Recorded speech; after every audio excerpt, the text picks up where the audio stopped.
Hello, ladies and gentlemen, and welcome to our second set of flipped notes. It is late. I am sick. This is like take number 15, so please bear with me. I am starting to lose my mind. Anyways, uh, today we're going to jump into really our main subject for this course, which is government in the United States. To this point, we have focused on government in general. What is it? Why do we have it? What is the purpose of government? And what can government look like? Now we want to turn to us specifically. And to really start out that subject, we have to take a step back and have to look at what are the main influences on our government. More specifically, what are the main influences on guys like Ben Franklin, James Madison, Thomas Jefferson, these guys that we know as the founding fathers? What type of things influenced them, and what type of things influenced our government that were present in the colonial period? And so that brings us to our subject for this set of notes: traits of U.S. government. So when we say traits, we're referring to characteristics. What are characteristics that are inherently American about our government? And in what way were they present in early America? So, before we jump into that, let's just do a little bit of a history refresher. So the U.S. originated as 13 colonies created by the British Empire. The reason why Britain, or any other country for that matter, created these colonies in America was very simply for money. Britain saw things such as furs, tobacco, spices, these resources that were present in the Americas, as something that could be very profitable. Those resources could be harvested, sent back to Europe, and sold for a very, very hefty profit. So that was the main motivation, was making money, profiting off the colonies in the Americas. So what did the government in the colonies look like? Well, first off, let's start by talking about their relationship with the British Crown. And when we say the British Crown, we're referring to the British government, or the British King.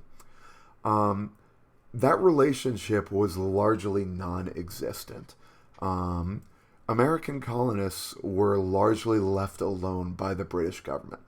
The reason for this being that most kings believe that, well, hey, the colonies are making us a lot of money.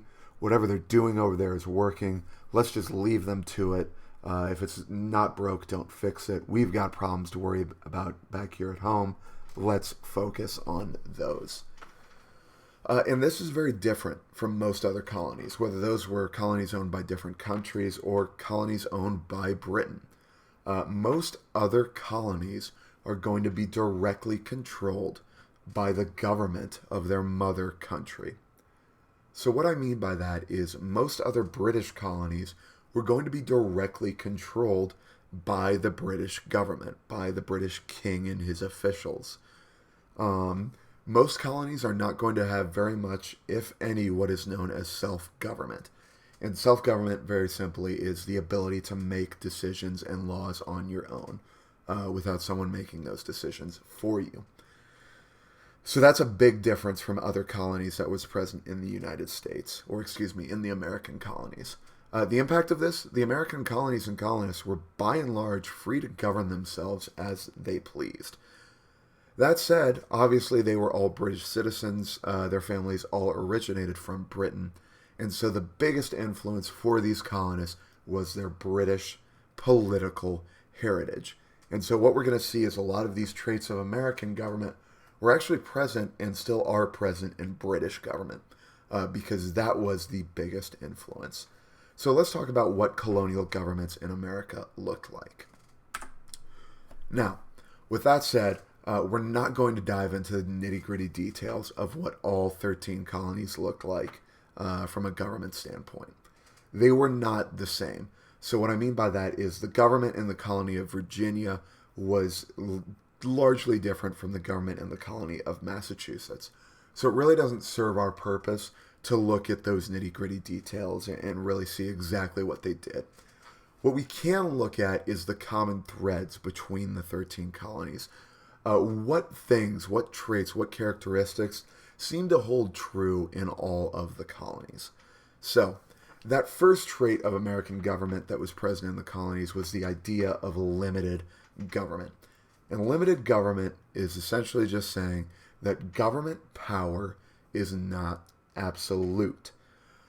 What that means is the government is not free to do whatever it wants. In, say, an autocracy with a dictator or a king or a totalitarian, the leader is able to do whatever he wants. He has absolute power.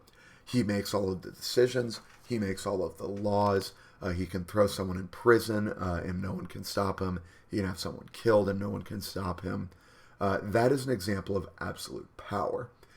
In a government that is limited, there are certain things the government cannot do. So, for example, in our country, you cannot be just thrown in jail for no reason whatsoever. And if you are thrown in jail, you have a right to a speedy trial by a jury of your peers. That is a limit on government. Government can't just throw you in jail with no reason whatsoever. This was important to colonists because they believed that government shouldn't be allowed to abuse its citizens. They must respect certain rights and protections for their citizens. So again, you can't just put someone to death for no reason. You can't imprison someone for no reason. Limited government was there to protect the citizens. The second trait of American government is representative government. This just means that citizens elect representatives who will vote on laws and make decisions for them. That should sound very familiar because we've really kind of already talked about representative government in talking about representative democracy. And so this idea of representative government was largely present in colonial legislatures. It's worth making note here.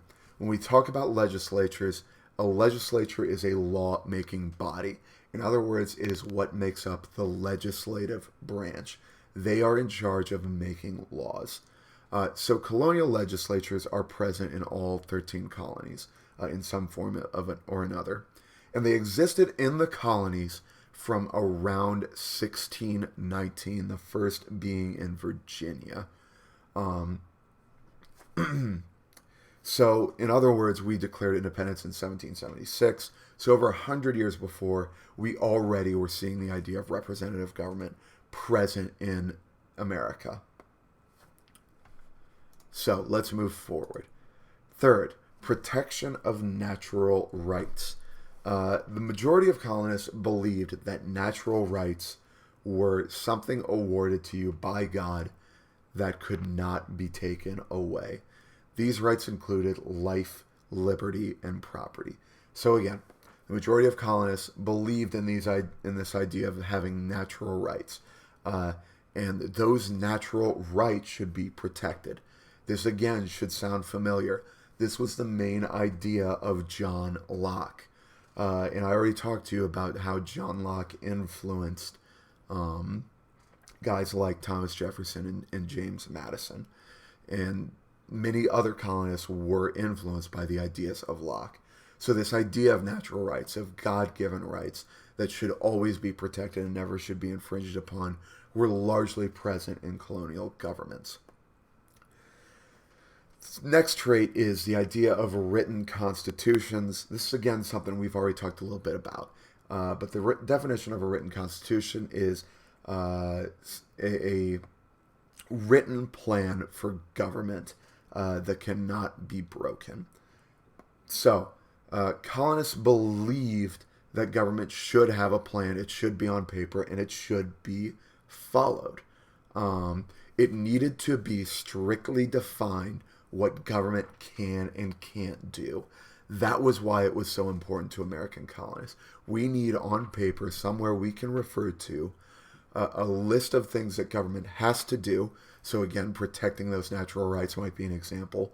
And a list of things they can't do or ways that they're limited.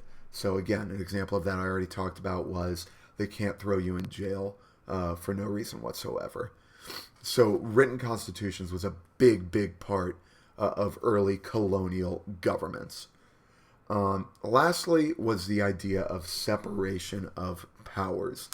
This means that government power is split across three branches, known as the legislative branch, which makes the laws, the executive branch, which enforces the laws, and the judicial branch, which interprets the laws.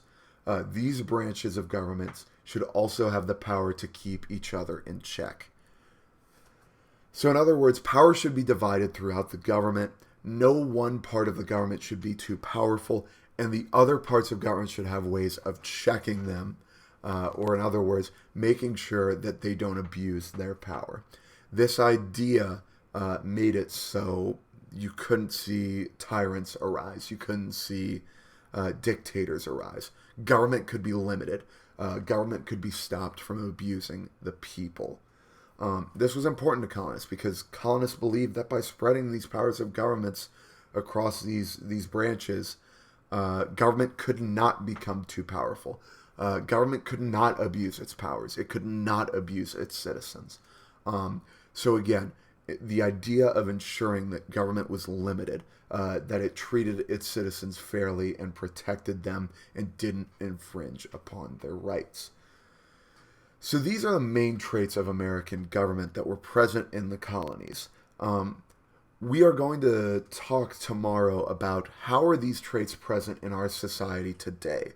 Where and how do you see examples of these traits of American government? From there, we're going to move on and we're going to look at where did our ideas on these things come from.